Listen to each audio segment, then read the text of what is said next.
I look at food as a canvas. Tepary bean, that is my canvas right now. And was it really exciting when you were able to connect Western culinary arts with indigenous foods? Like when did that come into play? I've always wanted to reach out to a Native American entity or program that really makes us feel at home, and that was Native Health. And they had this cooking program. They have these programs coming up.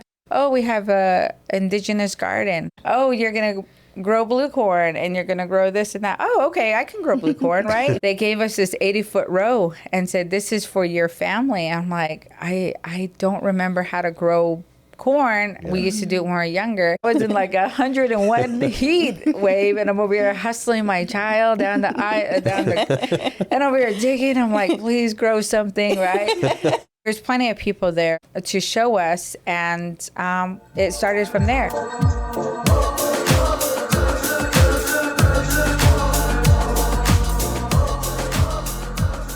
Welcome to the Native Edge. I'm Chris James, and I'm with my guest co-host. Hello, my name is Nicole Watson. I guess you could be a cohort as well. You know, yeah, I guess I'm in the cohort now. We are in the cohort. We are in the cohort. So how's it going, Nicole? It's good. It's Friday, so that's a good thing. I love Fridays. Yeah, that's always a great day at the National Center when it's Friday and we're having a lot of good busy week. Yes. Tell us a little bit about what you've done this week. Gosh. I was in Albuquerque, New Mexico last week with the tourism program, and I did visit with some of the Pueblo tribes there, as well as partners. Got to meet a lot of great people and the individual businesses that are in the tourism sector, so a lot of great things. And then this week, just kind of playing catch up and getting ready for our next trip. You know, we have one of our Apex accelerators is also in New Mexico. Yes. So they're rocking and rolling. That's Christopher Crazy Bull. Did you get to meet up with Chris? He actually helped and assisted coordinate some of the events out there and some meetings. So that was really helpful. Yeah. That's awesome. And we also have one of our long-term board members, Ron Solomon. Yes. He's out there too in New Mexico. What a great advocate and supporter of the National Center. And love New Mexico. Yes. Great place. Their food was really good. Oh. Yeah, New Mexico food is really good, but you got to be easy on the chili, though, unless you want. That's where I learned what Christmas. the red and the green. The red and the green. Yes. I think I learned that in New Mexico about like someone was like, oh, if you want a Christmas style. And I'm like, what is that? But I would get it. Yeah. It was good stuff. And a couple of weeks ago, you were... I was in Hualapai. So we visited Hualapai. We provided a training with them on taxes and our program. We also met with some of the individual business owners out there, as well as the business incubator. And then we got to visit Grand Canyon West, which was really awesome. Yeah. They flew us down into the canyon. We got to do a river ride. Came back up and we walked on the glass walk. Yep. That was exciting. We saw a few overlooks, so it was an amazing trip. You know, I can't wait. I think I get to go next trip, right? Yes, is that right? you do. What I'm understanding, I get to go. I get to go. Yes. And we're going to meet with council. I'm so excited about it. And your region is amazing to me because you have 150 tribes in your region. 173 tribes. Wow. I feel like it's raised. It is. It's a lot, yes. And California is majority of the tribes where they reside. But other than that, 173. And again, I'm trying to meet all of them. I know. You're keeping a list. And in Nicole's office, she has this awesome board, whiteboard, and it has it just is filled with so much information. And I can tell that's where she's, I've been here, I've been supporting here, I've been doing this. I'm like, wow, that's amazing. You're doing some great work. I'm really happy to have you on the team. And thank you for co-hosting the Native Edge podcast today. Yes. And we have an exciting guest today. I'm just going to let our guest introduce herself, and then we're going to get right into it. Well, it's Chef Denella Belin Yenishedo, ki ani nishle bibatoni bashichindo, tedeshkishni dashachedo, dashanele, twenenestezete enasha. Thank you for having me be a part of your network and your platform here, and I truly appreciate it. I represent the Navajo tribe, and I'm Towering House, Deer Spring Clan, and the Rock Gap people. And I originally come from Tuba City. Prior to the relocation program, I'm initially from Hala Mesa, which we also call in Navajo Tech-ish the Sa'ane. So that's where I originally come from. That's where my family comes from.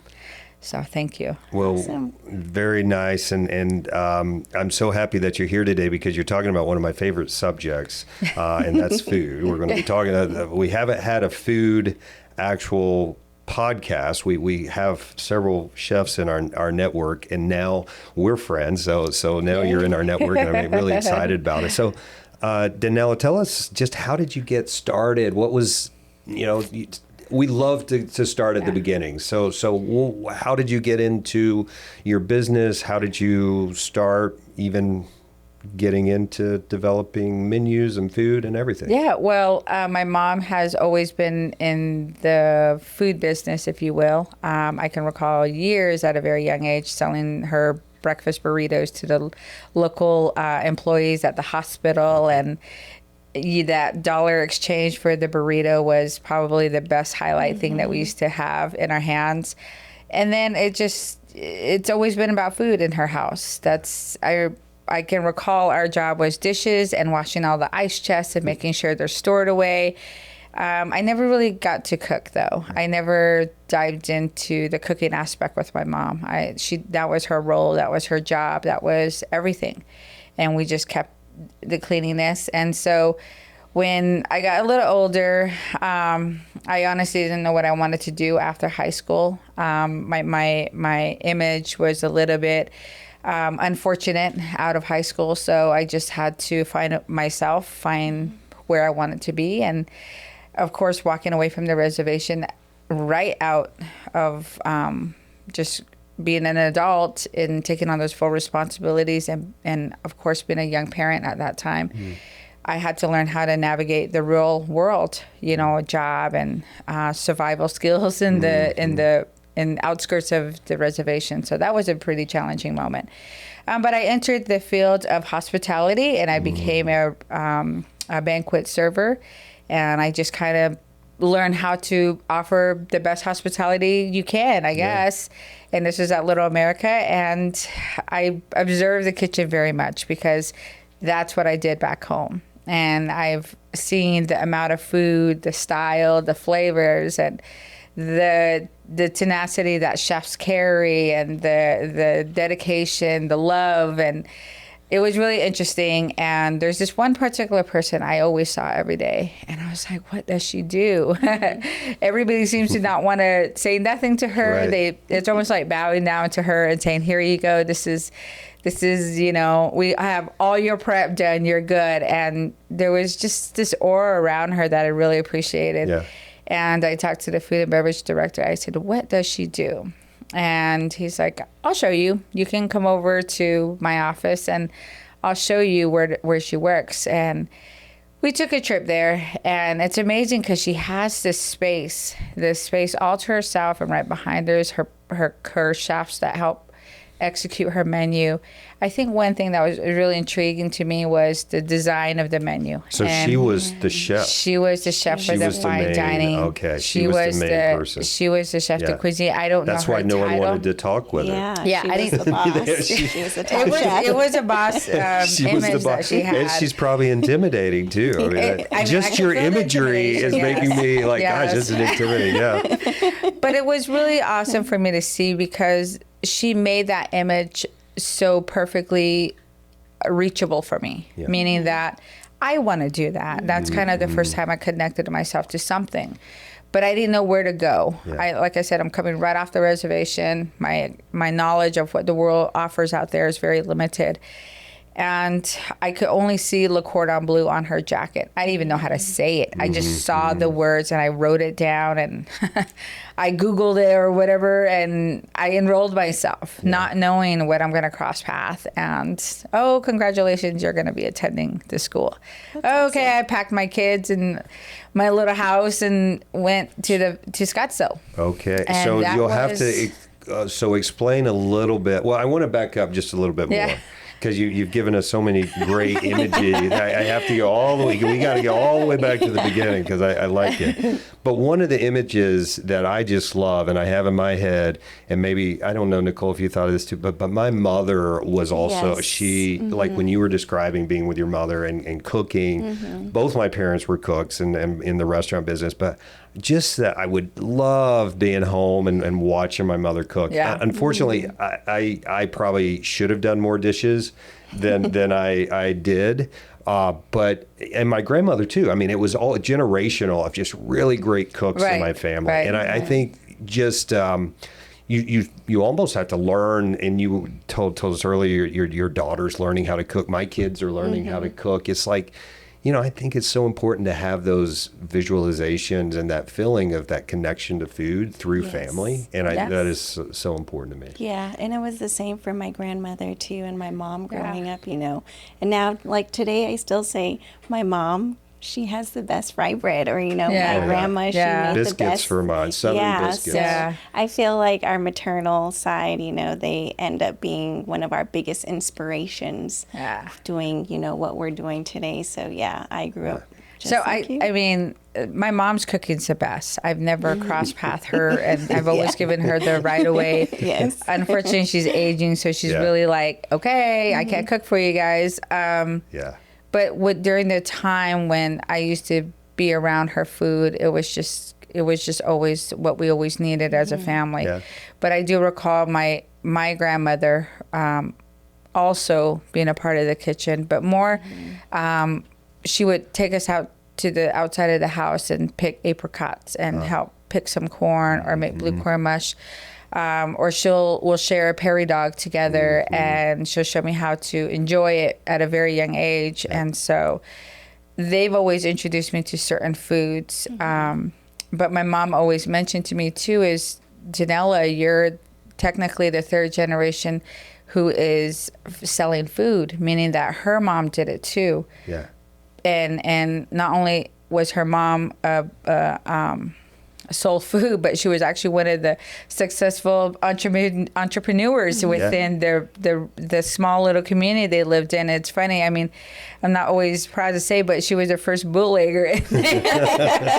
And it's the concept of how to sell something wasn't great. I mean, it's damaging overall, but just the idea she was a successful person to make something, and the mentality that my mom carried, and my mom only knew that was the survival skill that she had to put onto her family. And I didn't know I was going to be sitting in this kind of position 10 years ago. Right. I was so dedicated to entering the culinary world, working at all these professional kitchens, working my way up to become a lead chef or a sous chef or a head chef, or my ultimate goal is to become a chef de cuisine of a property. That is to my heart. Again, I tell you, I go back to that same image. But my life has made a transition. Yeah. So now I'm full circle, meaning that I'm washing my ice chest in my backyard. I have pots and pans sticking up the cabinets. I have a crazy amount of dry food just stored everywhere. Yep. And my husband's like, I don't know how your dad did this with your mom, but I'm still trying to adjust, right? And so it's amazing how I now see it as a full circle thing. So my mom is great, her food is great, and everything I learned, the love, the patience, the craziness that comes with it, and how she carries it, it's the same way I try to apply my work. That's terrific. And so I love the imagery. I love thinking about it. And I hope our listeners too are also thinking about their mother or their grandmother or their father or a cousin or uncle or someone, because it's so powerful, especially in our communities. There were times, even when, so my dad, early days, we would also maintain a garden, and he would get up and do gardening early in the morning, and then go and work a 18-hour day at the restaurants. And I was just like, I know there's not even enough hours of the day, the amount, so maybe not quite. Into my mind, I was a little kid, but that was always in my family, all around food. And growing our own food. It changed a little bit through the years, but it's great to hear your journey too. So continuing your journey, you mentioned maybe culinary school. So I did. You mentioned a name. You'll have to tell us all about it. Well, I went to Le Cordon Bleu. I Okay. signed up, and they gave me this opportunity to attend classes. Now, the crazy situation I always come across is that you have to pay to stay in school. What does that mean? You have to pay. I think at that time was $350 a month. I have to literally pay that and dedicate 8 hours of myself to the program. On top of that, work a second job. And I was very fortunate enough to have my sister help me take care of my 2 kids. At that time, I became a single parent. So I dedicated my time, and I didn't dedicate money because obviously I had other things to do. So I called my mom. Hey, Mom, I'm going to school. I need $350. And boy, would she give me an earful. She goes, why are you going to school for cooking? I can just show you how to cook. Just come home. I was like, it's not like that, because she didn't see what I saw. And she didn't know the amount of food we were exposed to, the knowledge that came with it. So I really, really dedicated myself to that. And so I said, please just $350 this month, and then next month, and then next month. And so every month I heard it. She goes, I don't know what you're doing, but here you go. I stayed in school, and she helped me stay in school. And I dedicated the whole entire time to the program. I was really, really lost for a while in that program because we've never worked with garlic. We've never worked with shallots. We've never heard of sauteing. All those terminologies were so new to me. And being the only Native American within that program at that time, I was really put in a different position. It's almost like you become the person to be bullied within this space because you don't know so many things. So I could see that, but that didn't bother me. I just kept going and going and going. But there was a part of me that would get rewards, like during fabrication of protein. I knew how to fabricate meat because I've seen my mom do it with the sheep so many times. Right? And then the chef will come over like, oh, wow, Denella, you really know how to break down that protein. I'm like, oh, yeah. And so there was some skills I didn't realize I had until it was actually being applied in school. So it was just really interesting how that all worked out for me. And I successfully completed the program 2 years after, and I went straight into the field of work. And I was fortunate enough to be introduced into a property where they said, you can do your internship here. And from there, it was hard for me to accept what was actually happening within the kitchen. Because when you enter into a field as an amateur cook, if you will, prep cook is how I started, they give you all of the jobs that other cooks and chefs don't want to do. And that was, you're going to peel these 4 cases of potatoes, and you're going to spend the rest of your day just doing that.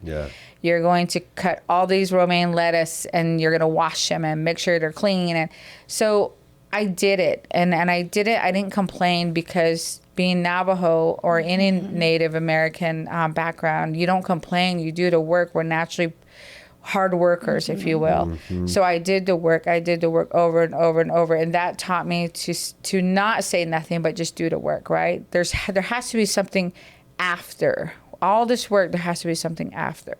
So that's kind of how I took my career over the course of these years. And eventually I got rewarded. Like eventually the chef goes, okay, you're done peeling potatoes. Now you can go ahead and learn how to do this job. Then you're going to learn this, and you're going to learn this. So that's how my career started to grow. And I started to ask a lot of questions. And I had some mentors who really, really took me in and said, Denella, you have this palate, you have this insight, you have this skill set, acknowledge it. But I also hear, Denella, you're your worst enemy. You're the worst person that can damage you. What does that mean? So I really had 10 years of tugging with this career. I love it. Then I'm crying in the walk-in. Next, I'm being pushed around by a couple chefs who think I can't make it. So I was really in the field of like, do I stay or do I would take it home, and I've learned to not take things home, and I've learned to not bring things into the workplace from home. So there was a lot of learning that I had to do, and then a lot of changes I have to make. But it toughened me up.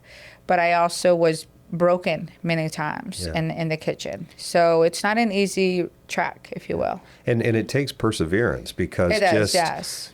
Just you sticking with it and continuing to do it over and over and over. It's not only you saw your end goal, and you still have a goal that you want to get to, but it's also that perseverance where I can do this. I'm doing this. Yeah, I get knocked down sometimes, but but tomorrow I'm just going to pick myself up and keep going. So I think, what great advice to the listeners because we all feel like, man, I'm throwing in the towel. I am so tired. I am so tired. And especially in the kitchen, I know that feeling of going into the walk-in and crying. I mean, it's just like, it's just so overwhelming because there's so many pressures on you and so many people yelling at you. It's almost normal too, because that's how I was raised. And I was raised in a family where a lot of yelling, a lot of alcohol abuse, a lot of domestic violence happening. So it was almost normal to hear it.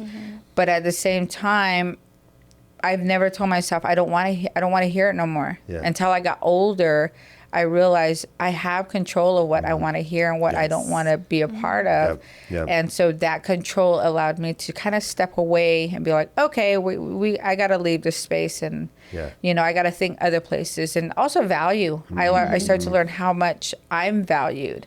I never really looked at myself in that perspective, but the more I value myself, the more I value my work, the more I said I can be better elsewhere. I started to make my own moves, meaning like I can pick up and go. Nobody can't keep me here, right? So there's an empowerment happening over the course of the next, I say, 8 years. And I think my husband is like, admiring that. At the same time, he's also scared for me because he doesn't know if I'm making the right choice. So there was a lot of things happening in the past 8 years. And the training that you were going through, it's also, you're learning an art form. I mean, looking at just the beautiful culinary food that you make, culinary art, it's beautiful. And I mean, you're learning all those skills at the time, I'm assuming, Yeah, I did. And I did a lot of observing to other chefs. I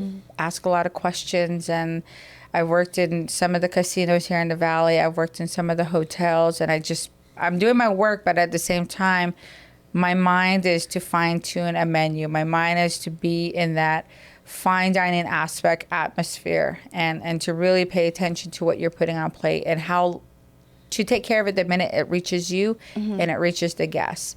So I have that concept, and because I have that concept, I'm able to look at other people's work and I'm like, oh, that's really cool. I like what he just did or she did, right? And so I take away what I can learn, or what can I use that technique? Of course I can, and so right now with the position I'm in currently, I look at food as art. I'm raising artists in my own household. They're all very much very talented in their own little way. But I look at food as a canvas. Tepary bean, that is my canvas right now. Tepary bean, I can do just about anything about. I can do anything with it. I can incorporate anything with it. Really and I'm super excited that what I think is up here going to work, it actually works. So it's really cool. It's really awesome. And was it really exciting when you were able to connect the Western culinary arts with indigenous foods? Like when did that come into play? Well, because I'm local now with Phoenix in general, I've always wanted to reach out to a Native American entity or program that really makes us feel at home, and that was Native Health. And Native Health was a place I would go and do things, and they had this cooking program called where they cook with the kids and they read books, right? So I was like, oh, okay. So we attended those, raising a reader or something like that. Or it's like read it to eat. Read it to eat, yeah. So those programs I would attend with my kids, and then they have these programs coming up, these projects. Oh, we have a indigenous garden. What do you mean? What's indigenous? Yeah. Right? It's a terminology I'm not familiar with. Yeah. What do you mean? And they're like, oh, we have a native garden. What does that mean? Yeah. Oh, you're going to grow blue corn and you're going to grow this and that. Oh, okay, I can grow blue corn, right? So I attended it with my kids, and they gave us this 80-foot row and said, this is for your family. I'm like, I don't remember how to grow corn. We used to do it when we were younger. Yeah. And there was plenty of people there to show us, and it started from there. And the first year, we thought we had the green thumb. Nothing came out all year, and we were in the heat. My son is now 8. When I started, he was just a newborn. So I can complain and have my newborn on my hip while I'm digging into the soil. Yeah.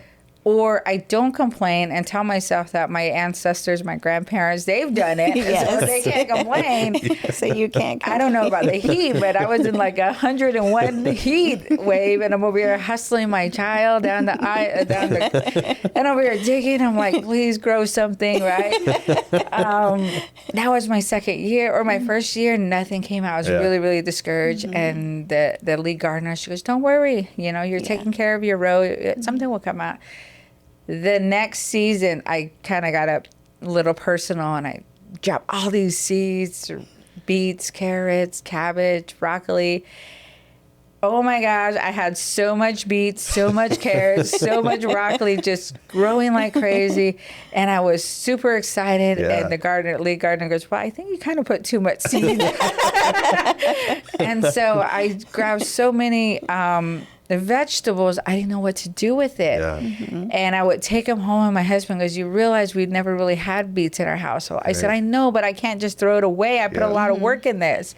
So I would dry it, or not dry it, I would roast it. I bought an air fryer. I was super excited when air fryers came out. And I was using everything in air fryers. Yeah. And now beets is my favorite vegetable. Oh, they're so I good. love beets, even the red and the yellow. So I'm super excited. But then I also opened my vehicle to the local elementary parents. And I said, families, please just take what you need. I can't take it all home. So it was amazing to feel that all that hard work, you're able just to give it away, right? Yes. Yeah. And so after that year, I was like, okay, now we can grow blue corn. Now we can do this. So it was a 5-year stretch. Wow. Until development took over, and it was like a heart-wrentting, like, even to this day, my kids are like, Mom, when do we get to go back to the garden? That one is a tough one to swallow. But that's how it all started when it came to those programs. Because within that time, families didn't know how to mess with their herbs. How can we keep these herbs to stay longer? How can we cook these great beets? How can we cook the squash? So then that's when Native Health was like, hey, Denella, since you're a chef, do you want to do food demos? So I was super excited, and I would do little food demos. I said, let me collect all your herbs, and from every family, I would go home with bundles of herbs. I break it down and I make herb oil, and then I redistribute it back out to the community. I said, this is herb oil. You go ahead and put it on this. So it was a learning opportunity, but it was also an opportunity for me to kind of show them how to do things. Yes. And that's when Native Health just said, okay, Denella, we want you to do a food demo for the program on this day. And it just started to grow from there. And I was like, ooh, I like what I'm doing. Yeah. But I also had dedication to the kitchen. So it was in spots I would do those things. That's, a lot of that knowledge too, of just how we use our indigenous foods and just in our communities. Some of that knowledge could easily disappear if we're not careful. And even the basic, I love this story about how that first year you weren't successful, but boy, that second year and third year, it worked out fine. And I think that's those of us that have grown up around, farming and things is so important, because sometimes people give up, or some kids today or youth may have never even seen a garden or seen that kind of stuff, even though us maybe growing up, we did see some of that. So I think it's amazing that you're, taking that ability to share and give, and that whole ability to give your vegetables away. Yeah. I just remember that too. Another part of me growing up is just so important. My grandparents were given all of the, and receiving. I mean, it was like we're just switching it around the community. Yeah. You'd get a mess of greens, and then we would give out tomatoes and blueberries. I mean, it was pretty amazing. And like, sorry. No worries. Go ahead. It's what my mom used to say, just real quick, is she always used to say, Denella, give, help, feed, Yes. whatever, do whatever you can when you can in return. Even if you don't receive anything right now or then and there, in return down the way, they'll remember and they'll give you back. Yeah. So that's where my heart is all the time. Awesome. And that really goes back to the revitalization of indigenous foods. You're reintroducing those practices and those traditions and those cultures, and you're educating the younger ones, because they're our future, and so it's a constant cycle, and it's cool that you're able to do that. All the teachings you were taught when you were younger, and you get to share that with other people. Yeah, I'm super It's excited to awesome. do that. That's I mean, exciting stuff. I always say the kids are the vessels to the future of change. Yeah. I mean, we're doing what we can now, right?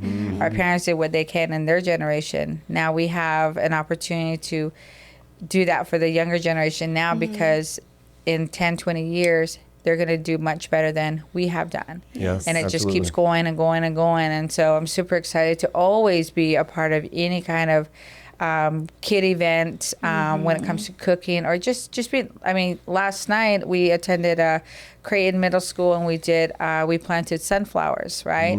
And at the same time, we made a little power bite out of just sunflowers. So, and these are Native American children within the valley who are attending a program just to learn how to plant. I told them, just think about that one seed when you drop it. Think about your grandparents, because they did the same thing. Now here's an opportunity for you to be able to drop a seed. So it was amazing to see how many people closed their eyes, and the little ones closing their eyes, they're thinking, I don't know who they're thinking of. And that moment, I was like, this is just super awesome. Yeah, I like that. So tell us, awesome journey so far. When did you decide? So you're working with Native Health. You also have another job as well. When did you decide to sort of go off on your own and what? Well, like I said, I've worked really hard to be. I truly believe in the kitchen, you don't advance yourself until you really work very, very hard for it. And I always told the chefs, don't promote me, don't give me an opportunity until you see it, right? And they're like, well, I think you're a great person. I said, I honestly want to work for my role. Don't just give it to me because, I don't know, for whatever reason. And I was very sure on that. And it just so happened during COVID, I was able to manage the kitchen, Desert Diamond Casino's 1986 steakhouse. Okay. And during COVID, I was kind of a lone wolf and just really trying to be that lead chef. But at the same time, I didn't have the role. It wasn't. I wasn't paid for it. I wasn't trained for it. I just kind of took over. Eventually, I became the sous chef for the steakhouse, and then I became the acting executive chef because, as you can see, COVID kind of just lets people go, or people just leave, and whatever the case is. It was a tough time to manage. I couldn't even imagine, that. I mean, that because you had to deal with constant safety. Yeah, safety. You're constantly, for a while, you weren't even able to have people in the restaurant, right? You were probably doing, so tell us a little bit about that, navigating that. We had to be there for the team, and we had to make sure they're secure. And this is for the casino. They're very, they followed every protocol, which was great. They took care of us during COVID, and then upon return, we had to be very careful on how we handle the food and how we execute it, and and the stress that comes with that time.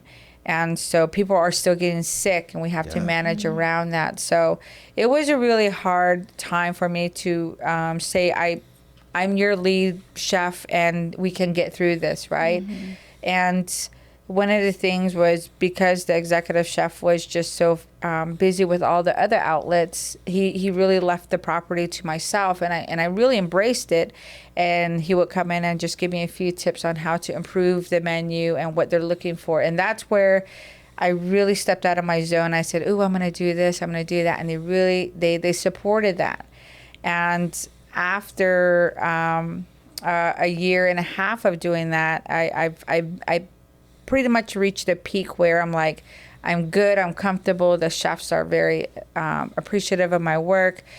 And then out of nowhere, I'm still doing work outside of the property, like doing cooking classes and food demos. And I come across this DreamCatcher program. And the Nora, she's like, have you ever considered opening your own business? And I said, no, I don't know why, because I'm good where I'm at, right? Yeah. I'm fine where I'm at. And she goes, you have something. She goes, look into this program. And I said, okay. Put it aside, kept working. It was the holidays, so you don't focus on anything. And that moment, I really had a good team, and I had everybody working under me. And the chef always used to come in, and when it's completely quiet, everybody's chopping away, and we're just all focused on work. And he would walk by and he says, "This is what I like to hear." And I said, so what, is somebody playing music? Is somebody playing, what's going on? And he goes, no, it's the quietness. And you have everybody just in a rhythm doing your work, doing what you're supposed to do. So I'm like, oh, okay. So there's a little sense of pride there happening. Like, thank you. It's a compliment, right? And so I knew I was good where I was at. I knew the work I was doing was effective. But then being a woman in that field, in that role, there's challenges, huge challenges, and also how to speak to them.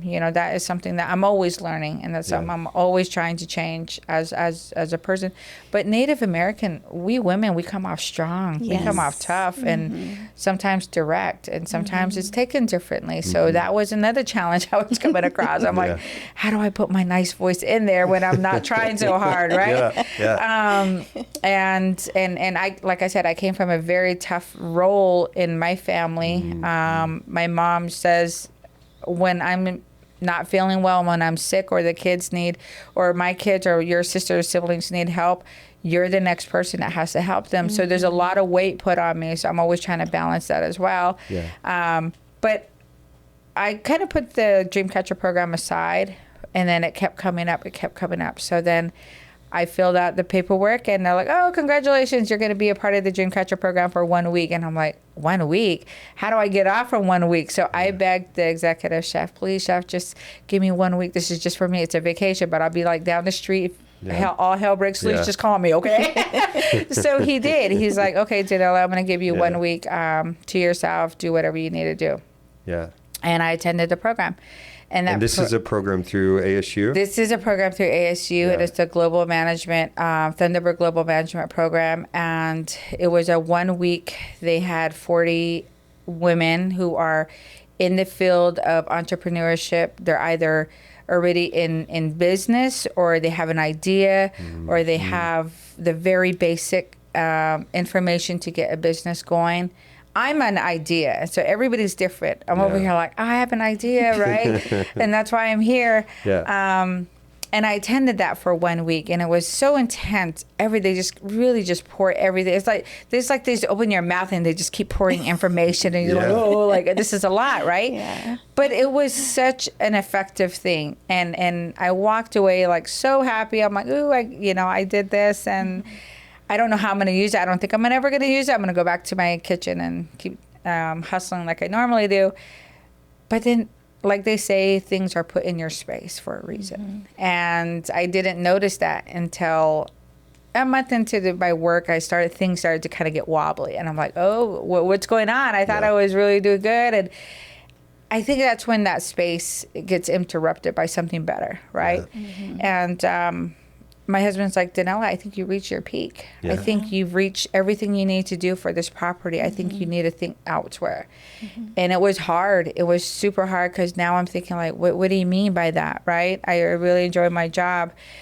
I opened that door by attending the DreamCatcher program. And I told myself, okay, I think I can do this. Things started to get all wobbly on me, and I got support from the certain people that are in my life that are very important. And I jumped the gun, and I out of anger, out of things that were happening, out of unfairness I felt, or maybe I didn't know all that was happening, right? Yeah. Maybe I didn't know it was happening because I was so blinded by my job already. I don't know. But whatever it is, I was like, I am going to open a business. It was a blessing in disguise. I mean, and I attended this James Beard Foundation workshop just for women, right? Everybody in there were chefs, and they were owning a business. They had an implemented program or plan or whatever. And I introduced myself like, by Saturday, I will be jobless. I don't know what I'm going to do. I want to open a business.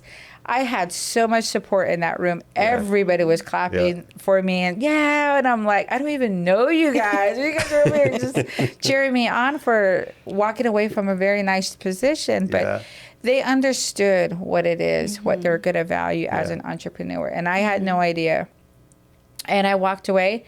And I opened my business a month after. And I said, I'm going to use my last paycheck. And I warned my husband, I'm going to use my last paycheck on the name, on the LLC, everything, and I'm going to buy my first equipment. And I was just all for it. And he supported me the whole time. Yeah. And then after that, I was just like, okay, so now I have a business. What do I do? And I said, okay, I'm going to create 5 things on my menu. So I did.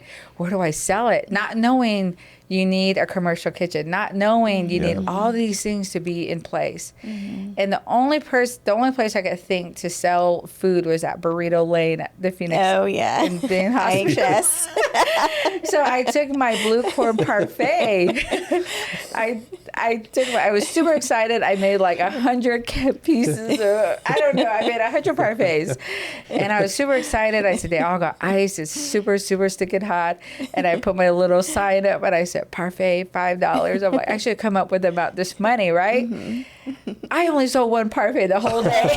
And I was sitting there like really discouraged. I'm like, I don't know if I'm making the right choice because now I walked away from a very nice paying job and then now I'm making $5 in one day. And how is this going to work? So it was really, really confusing. But I think I just sat there thinking like, I don't know if I can do this. I don't know if this is for me. But then I was like, okay, well, I can't go back to my job, and we just bought a house the year prior, so we have bills already to manage. And my husband goes, "You'll figure it out." Yeah. And then there's times where I'm like, you know what? I'm just gonna go apply somewhere else. And when I think that, somebody calls and says, "Oh, hey, Denella, we would like your catering service." "Oh, hey, Denella, we heard this is happening." And Susan at Native House, she heard I left the casino. She goes, "Well, I got you for all my events." So she booked me far out, like 4 or 5 events. So I'm like, "Oh, thank you." Yeah. And so that's how it all started. And from there, things just started happening. And then Phoenix Indian Center, I've worked with them. And they're like, "Hey, would you like to be our featured chef for the Silver and Turquoise Ball this year?" I'm like, "Sure." I don't know what that means, but just design the menu for 800 people or so. I'm like, "Oh, I can design the menu." So from there, things just started to really, really start to bloom. And, I think also I was very much appreciated that now I'm working directly to the urban community, that I didn't know so many events were going on around the valley. Oh, yeah. And it was super exciting to say, "Oh, this is going on. Oh, this is." So there's a sense of like, I feel at home. I feel more needed, if you will, and effective for my work. And what's awesome about your business too, your uniqueness, your energy, which is really cool, which I love. But also, you're trained. And there's so many caterers that sort of open up and they have a little bit of training, but a lot of them just do it on their own. Yeah. But you're like a chef and, a unique proper. I mean, so I am so excited that we're having this conversation. We definitely want to be able to help promote and support you. Thank you. If National Center, we don't do a whole lot of like events here at the headquarters, but if we do, you're going to be our person. Thank you. Next catering. Yeah, we'll have to come up with something. I always say that our community should be able to enjoy the food that they cannot always be of purchase, meaning that not everybody can go into a very nice restaurant and have the best vinaigrette they showcase, or be introduced to the microgreens that are on the plate, right? So I try to bring all those ingredients into my catering, and I tell myself, I can do this in the restaurant, and those that want to purchase it, they're going to be there. For the most part, our community, they're used to our traditional foods. Why not introduce them into some of those flavors? Because they should and they deserve to, but we're also opening the eyes into other perspectives of food. Yeah. And Native American foods right now, currently, they're the most well sought foods around the world. You know, everybody is interested in it, and everybody wants a taste of it. Yeah. And it's keeping some of those old recipes alive and that old feeling of But back to all those images we had And of our that goes family. back to food sovereignty too. You know, it's giving us that control to keep it alive. So, But it's also an opportunity, as not just my role, but there's a lot of lead chefs out there, Native American chefs, who are. It's our job to tell the right story. It's our job to say, hey, we're giving you a chance to learn about our communal food. We're giving you a chance to understand the story. All I need you to do is to appreciate it, respect it, but share the same story as I'm sharing it to the next person. It's better that you hear it from us and we showcase it to you, and we know that that story will take its travel and properly and respectful, right? Versus you go somewhere and you say, oh, I think this is what they do, and that story gets all unsaid, like it's, you know, not supposed to be said. And so we're here to teach the non-Native American communities to help them understand, because those that cross our path are the ones that most respect our cultural and our background, our food. And so, and we got to appreciate that. We got to acknowledge that. You know, without that, where can we be if we want our community to grow and our kids in the future to fit in, right? Because remember what I said, when I was in culinary school, I was the only one, and I felt really awkward, but I kept going. And now my 11-year-old is wanting to cook. What if she wanted to go to a program? You know, it's an opportunity for her to fit into that little puzzle. And I've always heard that too, you know. Cooking is storytelling. It is. It really is, you know, and that's, you know, it's great that we can do that. Yeah. So what is next on the horizon for you? Well, 2 years in, and again, my business is Nella's Innovative Kreations, and it's really just a center focus on highlighting the indigenous foods that are surrounding Arizona and from afar. And if I can get my hands on it and I can figure out how to incorporate it into a recipe, then I'm going to do so. But right now, it's just really highlighting. I love Ramona Farms products. I use a lot of blue corn. I love the Hopi blue corn because it's so finely prepared, and I just love it. But there's a lot of food out there that I still want to introduce myself to, and right now it's, you know, I've been blessed very much so to do different conferences, and I think, you know, the James Beard Foundation has invited me to some of their programs and just really, you know, support me in that way. And the community, the urban community here, I feel very much the love and the attention. So what's next is just to keep striving. I honestly want to open a property of where I can teach the education I'm carrying, right? And what can that lead to? It can lead to somebody that's coming off the reservation like I did, where they feel there's a belonging, and then they can adventure out to, there's no hesitation to go into other culinary work here in the Valley, right? Or the basic preparations they need to be prepared to go into this to the field of work. And I also don't want them to embrace a very hefty bill like I have. And I want it to make it affordable. So those are some of the ideas I have. And so, and I'm also a student at ASU for the Food Sustainability Program, which is a master's program that I'm currently attending, and that is super hard because I'm diving into a field of learning agricultural, learning where our food technically comes from. I've seen the food, I work with it, but going all the way back to the root of it and all the what the challenges the farmers have to come across and all that I didn't think of as a chef. But when you're introduced into the field of and through education, now your mentality changes a little bit. So now a lot more wanting to advocate for that too. You know, most recently I did a luncheon for the Secretary of Health, right? And RFK Jr. came through and he was like, I had a lot of mixed emotions. How do I feel about this space? You know, I went in with good intentions because I am now an advocate for different areas. I have to go in as an advocate. I can't go in as with my personal thoughts and feelings. I have to go in as an advocate because changes can happen if you're right in the center and just kind of pull from where you can. But he enjoyed the blue corn mush with the fruit, so I was super happy. That's great. You know, it's amazing about that program that you're in. A lot of things I think about too is the future of agribusiness and incorporating AI and different ways of technology on how to farm better or be more, you know, practical, even how to water better, and even vertical farming instead of having, you know, acres and acres, you can farm up, you know, and it's just some amazing things out there. There's some amazing things, but what always surprises me, well, it probably should have surprised me, but what is also really awesome that I come across is what is dry farming? They don't know what dry farming is.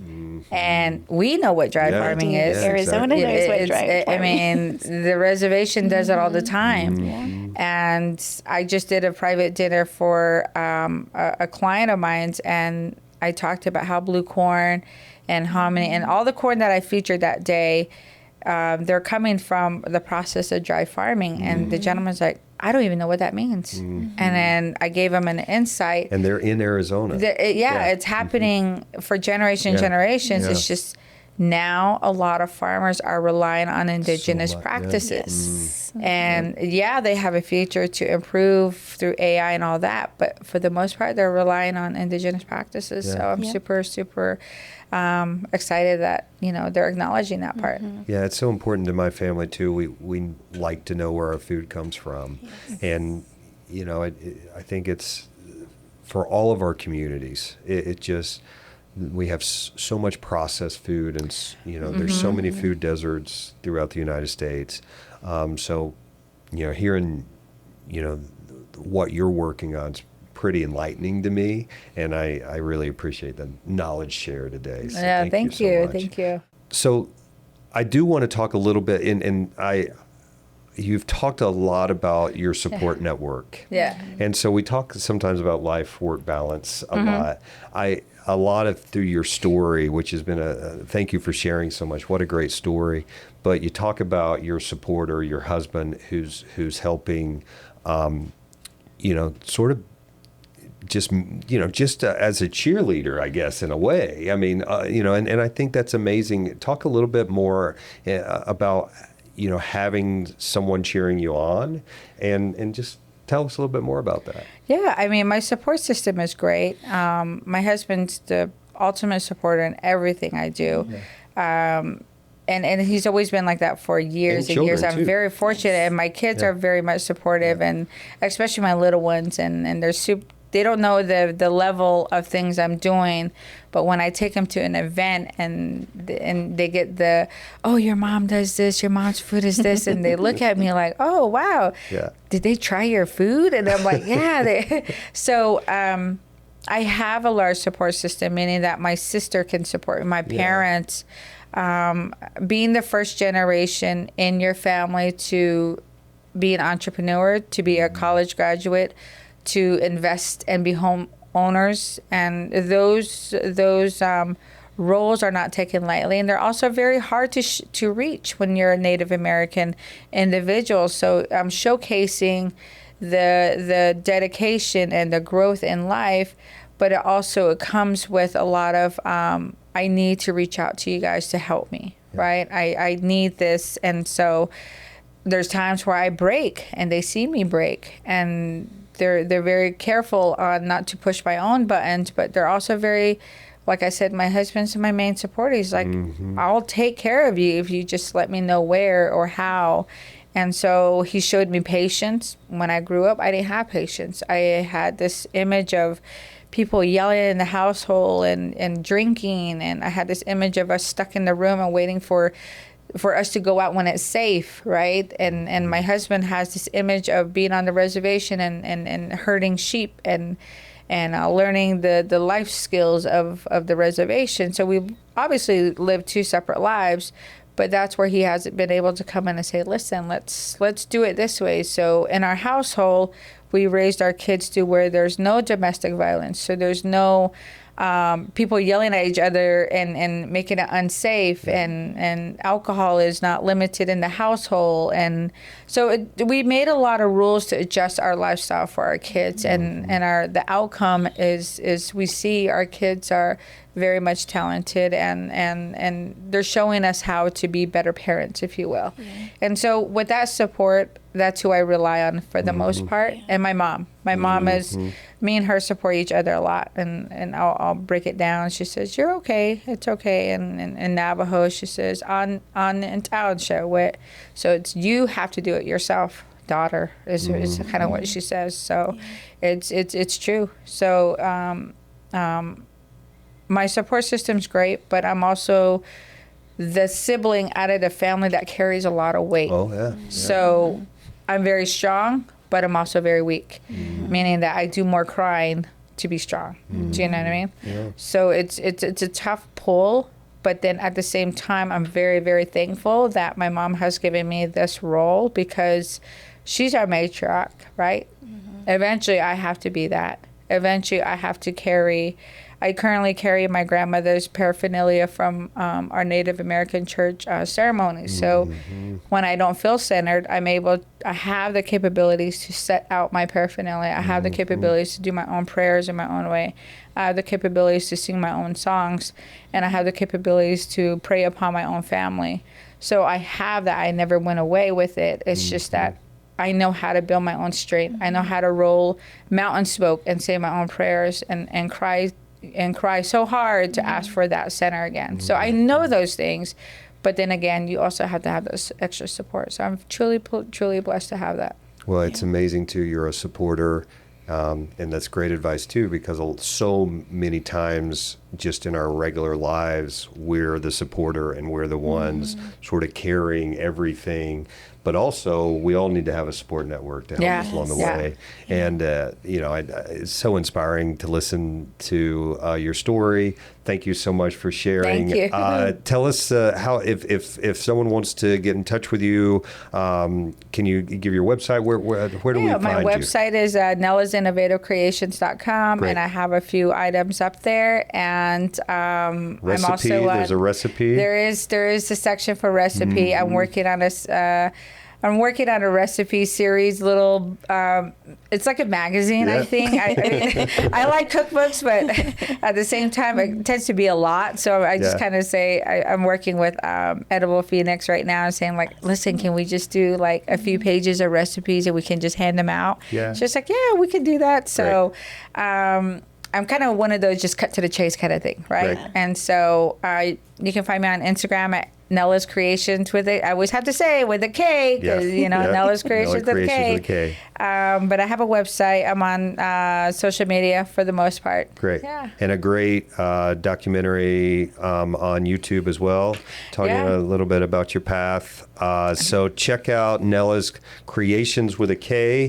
Thank you so much for being a guest. Nicole, thank you so much for being part of the Native Edge today. Thank you. To our listeners and our watchers, thank you so much for watching us, supporting us. Thank you so much to Michaela Garcia, who's our producer. I was thinking we've done 23 episodes under Michaela's leadership. She's really the one that's helping us get the guests and helping us put everything together and maintaining this great studio that we have. So thank you, Michaela Garcia, for being such a great producer. Big shout out. Thank you to our sponsors and supporters. And I will see you next time on The Native Edge. Bye.